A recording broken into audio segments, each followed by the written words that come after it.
네, 6.4 지방선거가 8일 앞으로 다가왔습니다. 유권자들은 후보들의 공약을 꼼꼼히 살펴보고 또 어떤 후보가 더 일을 잘할지 따져봐야 할 시점입니다. 세월호 참사 이후 조용한 선거를 치르기로 약속한 유세 현장. 하지만 요즘 시간이 얼마 없어서일까요? 후보들의 흑색선전이 난무하고 있습니다. 또 안대희 국무총리 후보자는 전관 예우 논란이 일자 늘어난 재산 11억 원을 사회에 환원하겠다고 밝혔는데요. 안대희 국무총리 후보자를 비롯한 청와대 참모진 인선 개편이 선거에는 어떤 영향을 줄지 분석해보겠습니다. 중앙대 이상돈 교수, 엠브레인 이병일 상무와 함께합니다. 안녕하십니까? 어서 오세요. 네, 안녕하십니까? 먼저 이번 지방선거 본격적인 판세 분석에 앞서서 네. 민심이 무엇을 보고 이번 지방선거에 임할 거라고 생각하십니까? 아무래도 지난번에 발생한 세월호 참사가 큰 영향을 줬죠. 네. 그래서 거기에 대해서 이제 정부 여당이 어떻게 반응하느냐 이런 것을 유권자들이 지켜보겠다고 생각합니다. 네. 이번 선거가 반드시 원래 여당에 이렇게 유리한 건 아니었는데 예. 안철수 신당을 둘러싼 어떤 잡음 때문에 상대적으로 좀 여당이 우세했다가 지난번 사고가 발생해서 좀 오늘날 온 것 같습니다. 예. 네. 이번 선거에서는 처음으로 사전투표제, 금요일과 토요일에 사전투표제도 실시가 되고요. 네. 또 수문표가 있다, 여론조사와 달리 이런 얘기도 있는데 지방선거 관전 포인트를 좀 어떻게 잡으면 좋을까요? 아무래도 이른바 우리 수도권과 영호남 사이 가운데 있는 벨트가 있지 않습니까? 네. 충청권, 강원권, 강원, 네. 이제 그것이 특히 충북, 강원, 경기 이게 어떻게 되느냐 하는 거. 네. 그 다음에 이제 광주 광역시, 부산시에 그것을 이제 안철수 대표와 네. 이제 박근혜 대통령의 친박 후보의 운명이 어떻게 되느냐 이런 것이 이제 관건이라고 생각합니다. 네. 예, 네. 알겠습니다. 아무래도 이제 무당층이 많다는 게 잠시 뒤에 또 살펴보겠습니다만 이번 민심의 흐름인 것 같아요. 세월호 참사 이후에. 그러면 이게 투표율에는 어떤 영향을 미칠까요? 무당층이 세월호 사건 이후로 많이 늘었다가요. 최근에 이제 조사를 보면 다시 조금 줄고 있는 양상입니다. 예. 네. 그래서 아마도 그 선거 시기에 임박하면 무당층도 많이 좀 줄 것이다 생각이 들고요. 투표율에는 그 무당층이 영향을 줄 수는 있는데요. 실제 이제 후보에 대한 그 선호도나 이런 부분들이 많이 영향을 줄 것 같고요. 네. 지난 지방선거 투표율이 54.5%였습니다. 근데 올해는 전국적인 그 사전투표제가 최초로 시행되기 때문에 예. 네. 이번 조사에서도 이제 사전투표를 하겠다고 하는 응답이 8.6%가 나왔습니다.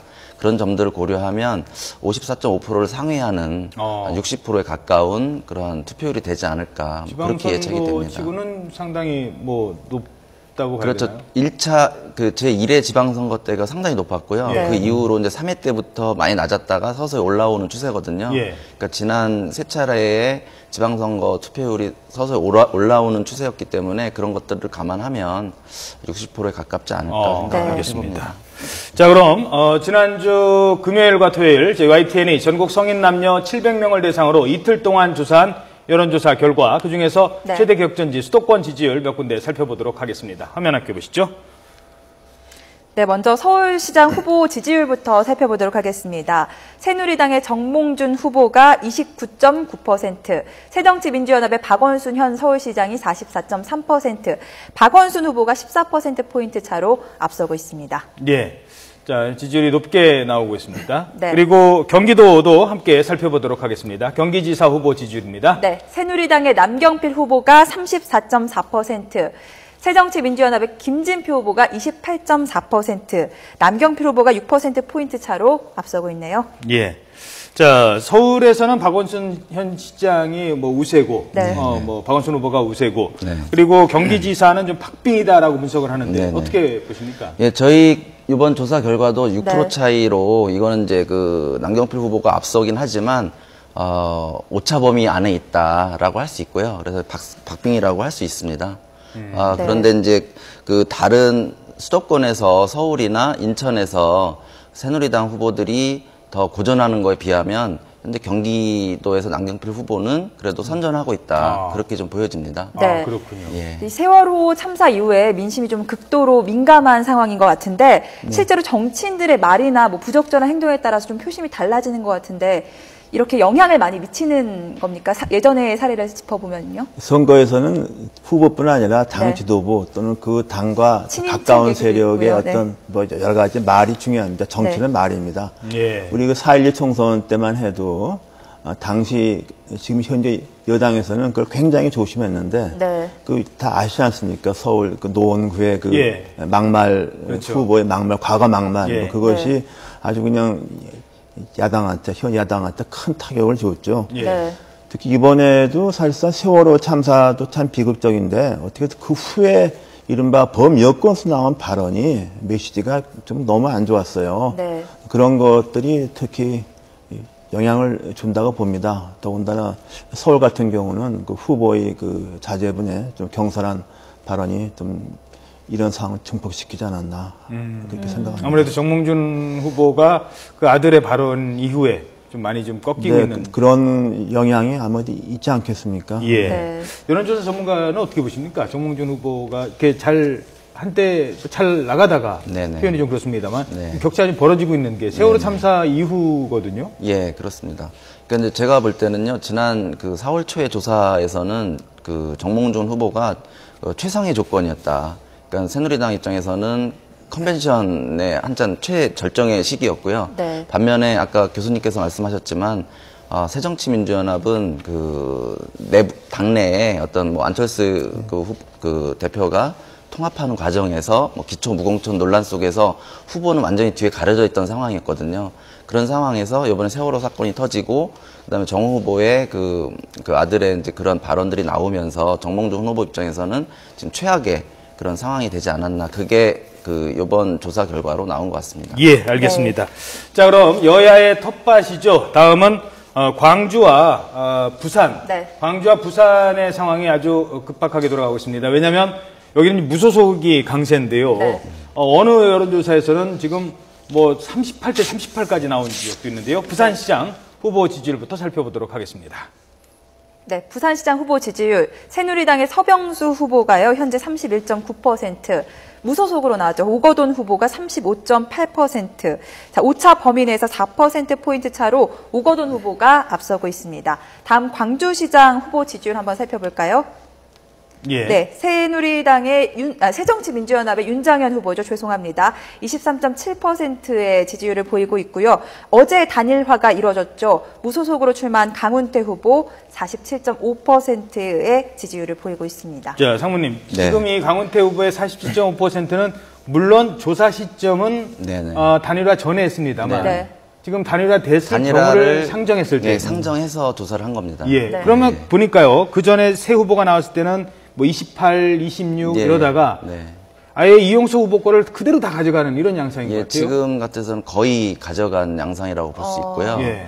그래서 지금 광주 지역에서는 아마도 그 강훈태 후보와 지금 이제 사퇴를 하게 된 이용섭 그 후보 간에 네. 어떤 지지율에 그 변동이 없다. 네. 뭐 그렇게 좀 보여집니다. 네. 예. 부산과 광주는 각각 새누리당과 새정치민주연합의 텃밭인데 이 지역이 넘어갈까 뭐 지도부가 좀 고심을 하고 있는 것 같아요. 근데 부산을 이렇게 새누리당이 완전한 텃밭이라고 말하기는 조금 그렇죠. 예. 지난번 총선 대선에서도 그렇죠. 야당에서 상당히 문재인 후보. 선전했습니다. 네. 근데 특히 여기서 주목하게 되는 것은 그나마 서병수 후보가 이른바 친박 후보, 몇 명 안 되는 친박 후보 중에 한 분인데 그것도 부산에서 만일에 좌절하게 되면은 뭐 박근혜 대통령의 어떤 리더십에도 영향이 있지 않은가 이런 좀 관측이 있죠. 그러나 네. 이제 역시 부산이니까 그것은 뭐 끝까지 가봐야 알 수 있겠습니까? 예. 알 수 있다고 이제 봅니다. 서병수 의원 같은 경우는 이제 후보 같은 경우는 가덕도 신공항을 놓고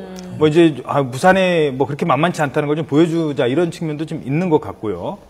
그런데 이제 광주 같은 경우는 안철수 대표의 어떤 시험대가 되는 그런 역할을 지금 하고 있을 것 같아요. 네. 사실 안철수 대표가 이 호남 어떤 정서라 그럴까 어떤 민주당의 어떤 전통이랄까 이런 것에 대한 이해가 좀 부족했다고 볼 수가 있죠. 네. 거기 과거 발언 보면 너무 경솔하게 발언을 해서 예. 뭐 그런 것이 좀 역풍을 맞는다고 봅니다. 네. 예, 알겠습니다.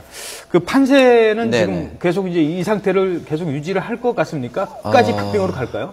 아마 부산은 지난번 YTN 조사에서도 한 달 반 전에도 이 비슷한 양상이었고요. 예. 네. 그 양상이 계속 이어지고 있는데 오거돈 후보가 김영춘 후보 단일화를 했음에도 불구하고 더 늘지는 않았어요. 예. 네.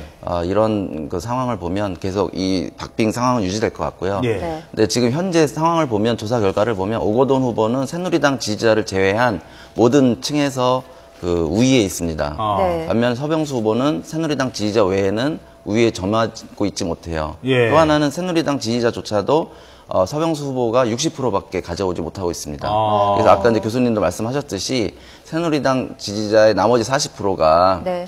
그 서병수 후보를 지지하느냐 안 하느냐가 향후 향배에 있어서 그런데 부산이 이제 막판에 결집하는 그 양상도 있고요. 이제 그런 부분들이 관전 포인트가 되지 않을까 그렇게 보여집니다. 예, 네. 알겠습니다.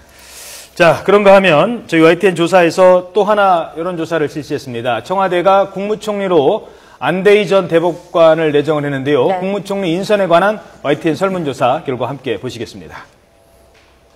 네, 잘한 인선이다라고 평가한 결과가 41.2%를 차지했고요. 잘못한 인선이다라고 보는 시선이 22.6%를 차지했습니다. 예. 자, 뭐 5개월에 16억 원 변호사 수익을 올렸다고 해요. 그래서 어제 기자회견을 통해서 11억 원을 사회에 환원하겠다라고 밝혔습니다. 야권에서는 이 3억 원 기부한 돈 중에 3억 원이 정홍원 국무총리가 이 사임을 발표한 이후에 또 기부한 내용이다라고 비판을 하기도 했는데요. 네, 그런 비판이 나올 수가 있죠. 그걸 떠나서 저는 우리나라가 그야말로 거의 유일하게 네. 대법관이나 아주 고위 법관, 고위 검사였던 분이 퇴직해서 1년에 뭐 10억, 수십억 번은 아마 세계에서 유일한 나라일 겁니다. 이건 전 세계에 없는 일입니다. 그래서 우리가 이제 문제는 안대희 전 대법관은 그런 부류 사람이 아니라고 많은 사람들이 좀 믿어왔죠. 네, 대쪽 같다고 네, 그래서 알려져 있는데. 이번 네. 사태를 표현하면은 뭐 브루토스 너마저, 시저가 뭐 이런 식으로 안대희 너마저 하는 이런 좀 실망감 같은 게 좀 많이 좀 있다고 봅니다. 네. 그래서 저는 고위 공직을 임명할 때는 좀 이렇게 로펌이나 변호사 갖다 올해 1년 이상 했던 분을 갖다가 할 때는 임명권자가 좀 조심해야 된다고 봅니다. 예. 나가는 건 자유로 하더라도 예. 다시 돌아오는 것에 대해서는 네. 그런 것이 제일 이해 충돌의 문제 같은 경우, 특히 안 대법관 같은 경우는 이제 혼자 개업을 했지만은 큰 로펌에서 뭐 자문료를 거의 받았다는 경우는 거기서 과연 뭘 했느냐, 이 사람이 정부에 들어오면 또 뭘 할 것이냐, 이런 면에 대해서 좀 우리가 많이 부족합니다. 사실 이게 전관예우 문제가 뭐 어제 오늘 일도 아니고요. 해묵은 10년, 20년이 되도록 15년, 20년 그렇죠. 전에 네. 일간지를 봐도요. 그때도 이 전관예우라는 단어가 나옵니다. 네, 아직 계속- 못 고쳤거든요. 근데 그런 것이 좀 나아져야 되는데 우리가 뭐 그렇게 나아지는 이렇게 현상을 나아진다고 볼 수가 없죠. 뭐 김영란 전 대법관 같은 경우가 극히 드문 하나의 그 예외라고 할 수 있겠죠. 네. 사실 그 대법관까지 지낸 분들이 심지어 1심 법원에 그 카마 후배 법정 앞에 서는 풍경은 네. 그건 정말 너무 안 좋습니다. 예. 그건 정말 그렇고 또 이제 고위 검찰의 간부 한 분이 네. 형사 사건 같은 데에서 피고인을 갖다가 방어하고 저기 까만 후배가 상대방의 검사를 입가는 거, 예. 그거는 진짜 사법정의에도 나쁜 겁니다. 우리 예. 진짜 그런 거는 그 법조 3년이 정말 없애도록 정말 애를 써야 됩니다. 예. 네, 총리 인선 말고도 국정원장 또 국가안보실장 인선이 앞두고 있는데 이런 청와대 참모진 개편이 어떻게 되느냐에 따라서 지방선거에도 영향을 주겠죠. 예, 요번 조사에서도 그 전면 개각뿐만 아니라 청와대 참모진까지 전면적으로 개편해야 네. 된다고 하는 응답이 가장 많았습니다. 아마도 이제 이런 부분들이 청와대에서도 그런 부분들을 감안해서 네. 좀 행보를 하지 않을까 생각이 듭니다. 예. 네. 자, 교수님께 제가 이 질문을 꼭 드려야겠습니다.